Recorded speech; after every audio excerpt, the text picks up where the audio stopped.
Spiritual assessment, learn aspects of the patient's spirituality, past and current spirituality, important religious rituals, who's their pastor.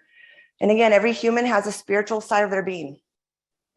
Ask if there are spiritual activities a patient wants to practice, what's important to them, and then be aware of and discuss different spiritual crises that they may have experienced. Practical assessment, ask about practical concerns and abilities, including functional status. We learn about family or informal caregivers and make sure that the basic needs are being met. That's part of the plan of care.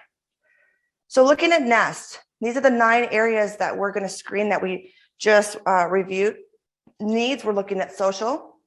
Symptoms, physical or psychosocial.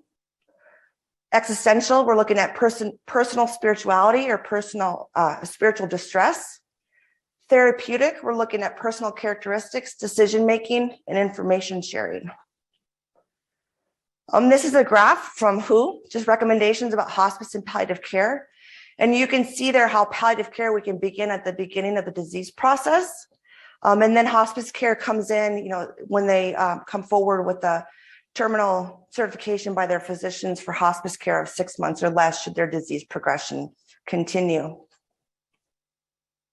Hospice, here we go. I'm a hospice nurse and this is my hospice heart, so here we go. Not a place. How many people think hospice is a place, right? We always talk about when we talk to patients about, do you want hospice? If you ask me if I want hospice, I don't want hospice, right? Because how many people believe that that's going to begin the end of my life? I don't want hospice. You're going to take all my treatments away. Not a place, not what we do. It is a program to care for patients who are terminally ill. Again, looking at that medical certification of 6 months or less. We can provide it in their homes, in hospitals, if it's GIP, skilled nursing facilities, independent hospice owned and operated inpatient units, memory cares. I came from Oregon in January, and last year I had 2 patients that didn't have a home. They were homeless, but I'm going to provide them hospice care if that's what they need. Hospice admission criteria, again, terminally ill with a prognosis of 6 months or less if the disease runs its normal course.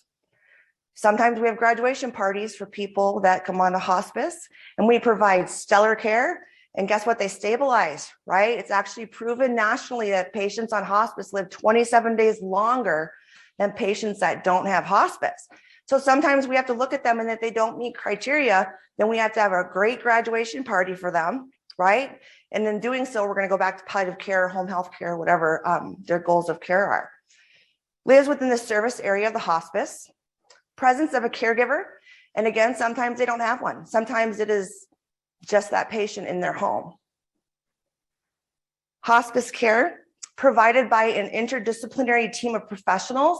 So you can see this looks similar to what we provide in the care that we just discussed. We have our physician, and that's our medical director, as well as the patient's choice and primary care physician, an RN, social worker, chaplain, home health aide, volunteer.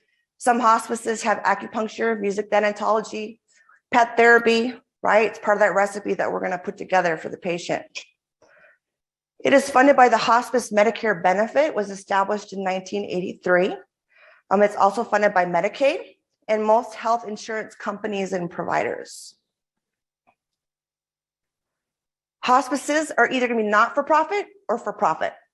Not-for-profit, most common in the earlier years of hospice when community-based hospices were prevalent. They may be for-profit, which is more common recently in the past few years. Benefit periods, their initial benefit period is 90 days. Their second benefit period is 90 days.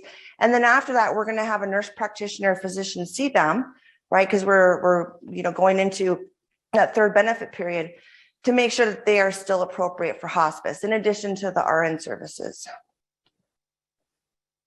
An infinite number of additional 90-day benefit periods as long as the patient remains terminally ill and appropriate for hospice care as certified by the medical director, and requires ongoing face-to-face evaluations and assessment to assure appropriateness for care.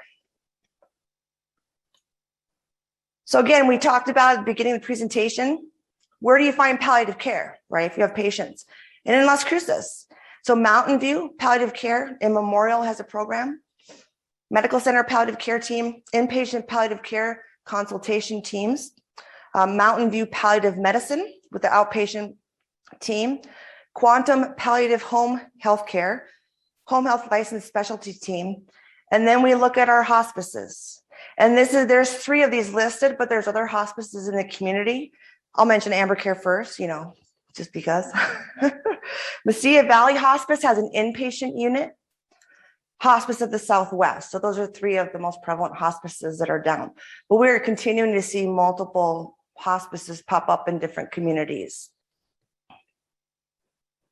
And that's the end of the presentation. I went really fast through those slides.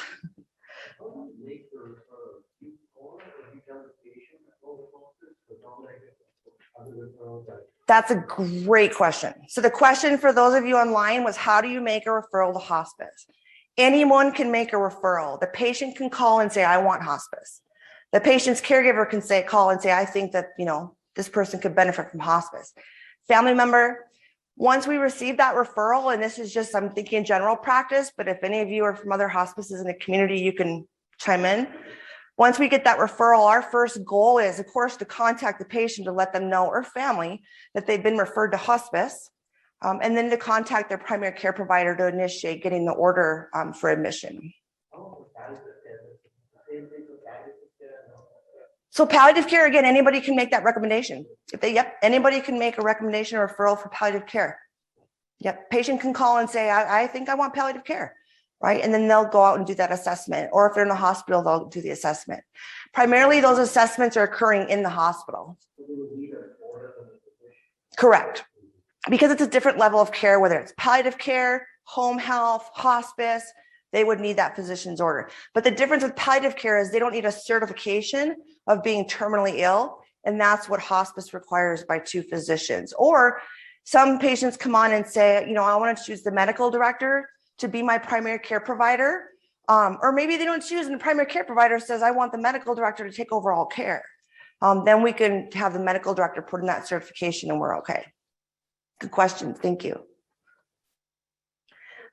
Yeah. Okay, so on the last slide, you listed all the different provided by the care. So the sisters, do they kind of only or also? So that's a good question. So for those of you online, the question was, on the last slide, I mentioned different palliative care programs in different hospices. The palliative care programs, I believe, just served Oneida County. I'm not sure. The hospices, though, it depends on the hospice.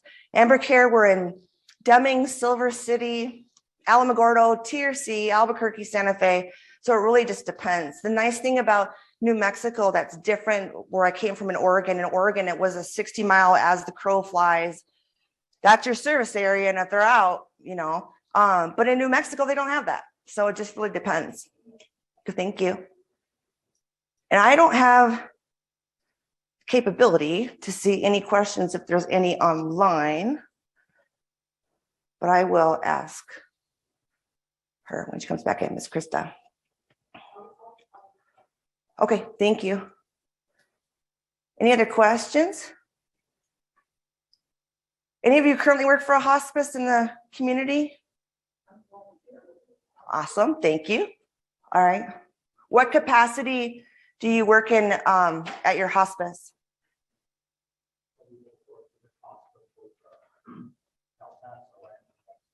Oh, nice. Thank you. Awesome. So do your hospices have palliative care programs? Wonderful. Wonderful. Okay. I can't see if there's any questions. Yeah. Okay. All right. Any other questions? Well, look at that. I finished early. Thank you.